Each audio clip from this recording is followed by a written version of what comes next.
at Mark's bar mitzvah. Again, Mark was 3 years older than I was, although he was the next generation down from me. So we drove to Princeton from Detroit and went to the bar mitzvah. I remember my dad speaking always fondly of Blanche. I remember my dad name dropping that we had some celebrity in Hollywood. So that was your family, and now it's more vivid. So all of that's positive.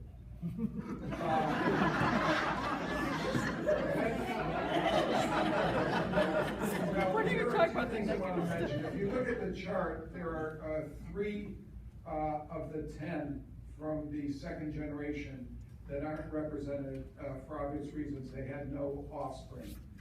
Meyer, I don't know much about. All we know is that he was killed in a war, and therefore he was quite young. He ran off to join the Red Army. With Trotsky. Right.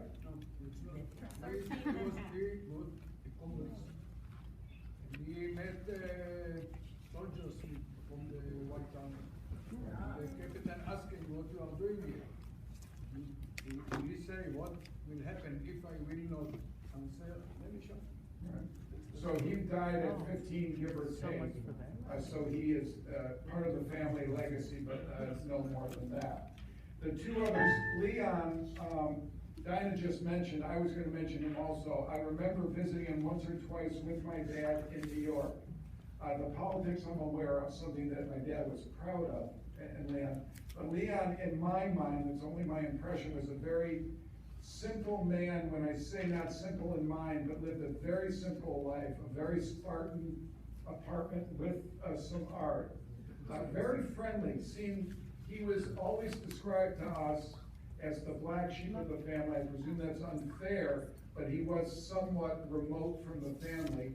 Having said that, when I came with my dad, he embraced us. He was kind of, had a little bit of the Pokempner sense of humor, a very positive sense.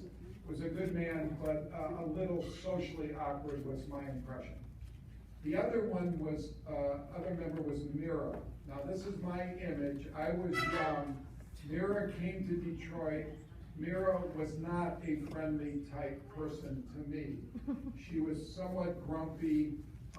She was sick when she was in Detroit. I remember visiting her at Sinai Hospital, and so that would also explain it. Any of us, if we were sick, wouldn't be as friendly. But she was not, she was also a little socially awkward. I never got married, didn't have any offspring, so obviously isn't represented. So I just wanted to mention She made that. hats. She designed hats, right? She designed hats. And And she bronze. lived at your house, Sarah and Rita, if I'm not I mistaken, could use Josh, it. for a time. Okay, let's take, are there any questions anybody has of anyone? Judy? Both of my kids and I have thalassemia minor, which is a type of anemia that's common to people. Let's get a microphone, Yeah, please. let's hear that. Yeah, here's the mic. I do.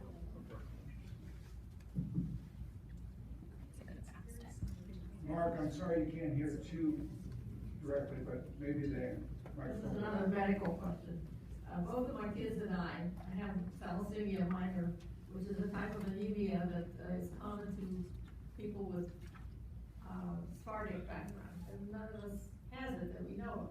Does anybody else in the family have thalassemia minor? I've always wondered. It's a recessive blood. It's a form of anemia. But it can't be treated very well by iron. And it's hard to diagnose. It really doesn't hurt you. Not in our strain, to our knowledge. Well, we have a lot of other things cooking. Maybe from my father. That's a new one. Yeah. You can have a phobia of that also. Other questions or comments? This was excellent. This really went nicely. Merle. I just want to comment on Mira, because I remember when she used to visit us in Baltimore, and that she would always to bring a hat for my mom that she had decorated, and actually left me her sewing machine that I think my niece Elizabeth still has, and that she had a more positive nature too. I think she had a really hard life being on her own in New York City. And so a positive side didn't always come out. I know that she had a tough time, but that she was also a really good person and generous and could laugh. Good. I think the other thing is to commend Poe.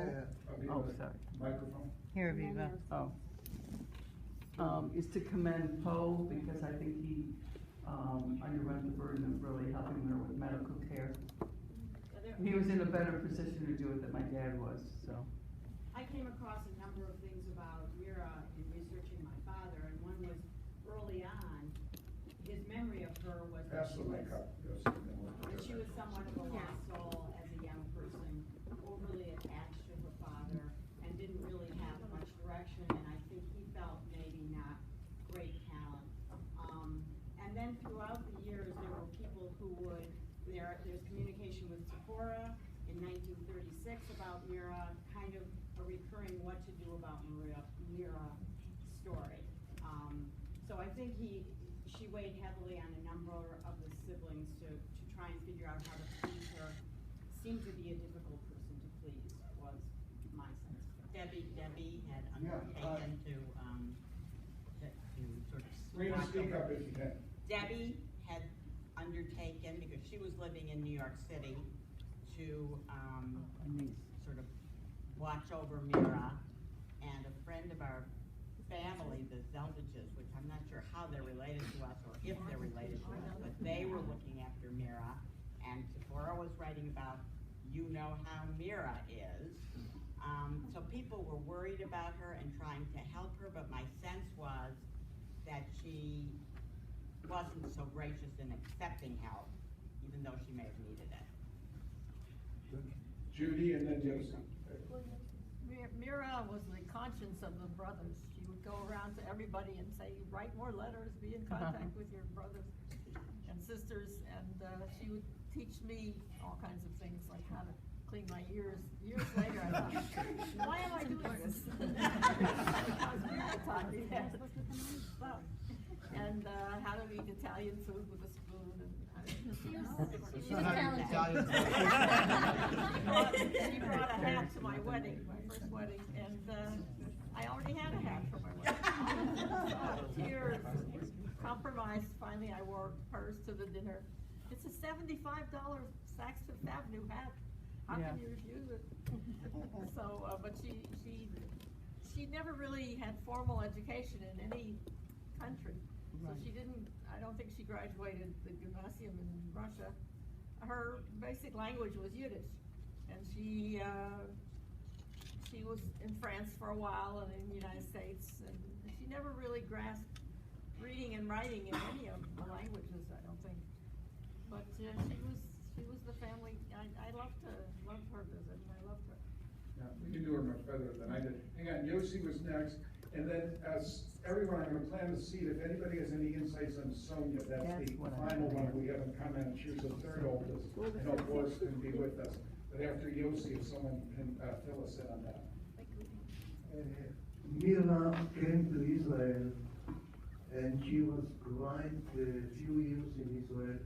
She couldn't find her way, so she went to Paris. She was doing pets, all kinds of pets, and again in Paris she couldn't find herself, and she came back to Israel, and Paul tried to help in settle her in Tel Aviv, but again she couldn't stay. She was quite bitter, like she was always missing. Everyone got something, but she was the only one who didn't get anything. And she was quite bitter, and then she went to the States. And in the States, also that you have got, as a boy, I remember her coming quite a bit to my mother, and she was staying in Tel Aviv with people that came from Lithuania, with the old friends, with old groups that came, and everyone tried to help her, but it was almost impossible because of her nature. It's not only the bitterness, but she felt that she is losing, she doesn't have anything to contribute. everyone are against them, something like that. Well, I think there's a consistent picture on Mira. On Sonya, Sarah, do you have insights? Who's familiar with she went off to Eastern Moscow. Europe. No, stayed she in went to Eastern Europe. Moscow, she's a communist. And she was a dentist and the doctor. My father was very fond of her. He does tell a story about her not being able to accept Meyer's death, that was very troubling to her. But I don't know much more, and I don't know anything about her daughter, which. And she was 41 when she died. Very young. From the chart. Now Boris comes through Sonya, correct? Yeah. Yeah. And Boris came to the United States from Russia many years ago, and some of us all kind of helped out a little bit. Woody knows. Yeah, so when I was in Detroit interviewing Poe, he said, you have a cousin who's still in Lithuania, Miriam. In Latvia, still in Miriam. And I go, wow. So I wrote a letter to Miriam and saying, hi, we're in the States, we want to establish connection, and we never heard back. And then like about several months later, we got a letter that says, actually Miriam died, I'm Boris, I'm her son. And he and I corresponded for a little while, and I assumed it was authentic, and I volunteered to sponsor him to come to the States, and the family was kind enough to help him get started. We raised about $3,000 for him and Ludmila to get started. And then he got a job very quickly at a local electric utility, and then he's now living in Princeton and well established. As he flies all around the country on frequent flyer miles, and right now he's in Latvia on summer vacation, and that's why he can't be here. When he was visiting us, when Poe was visiting us, we asked Poe, we never knew for sure that it was actually Miriam's son. We just got someone who wrote back and said, hi, she died, I'm her son. And so could you talk to him? And Poe said, yes, great, I will. And he came, he said, well, it's hard for me to remember things, so is it okay if I use my tape recorder? And Boris started getting very nervous. But then afterwards, Poe came out and he said, he's the real deal. So Poe says so. I'm sorry, I find this objectionable. Boris is our cousin. There shouldn't be any question about it, really. When I went to Ponyevyej and I brought back a book with a map of Ponyevyej, I showed it to Boris, and Boris gave me the lowdown on this is where so-and-so lived, this is where so-and-so lived. He visited. He was visiting our family at that point. He remembered when he was a kid going with his mom. My impression is that was a light comment that really we're happy to. I know, but it keeps going around all the time, and I'd like it to stop. Boris has been a delightful and wonderful treasure of our family. It wouldn't be Pokempner without a babysat little for comment. Udi's children. His wife babysat for Udi's children. He's always been a total wonderful person. We see him often when we go to Boston. As I would say, farting. First of all, it's stipulated now, Boris is a member, he's kosher in the family. And you should all know, for 65 years, Josh has been telling me I've been adopted, I'm not part of it. Use Heinz expression, farting. Okay. No, for that, Judy, and then Rena. I remember a year before my mother died, Sonya died, of breast cancer also. And my mother was grieving for Sonya. That's the only thing I remember I about can tell Sonya. you that Sonya was a doctor. Sonya went to, unlike the rest of the kids, Sonya went to Russia before the war to study medicine. And there she met Dr. Rodov, who was also, I believe, a doctor.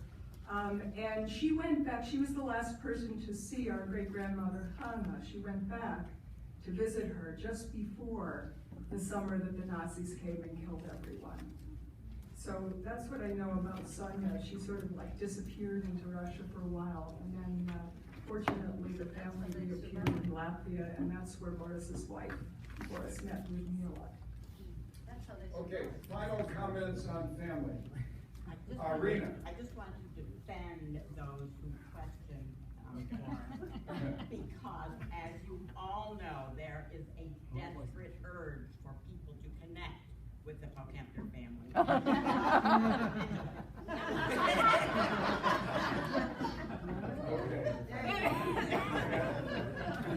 He won't almost me when he said he was a Nigerian prince. I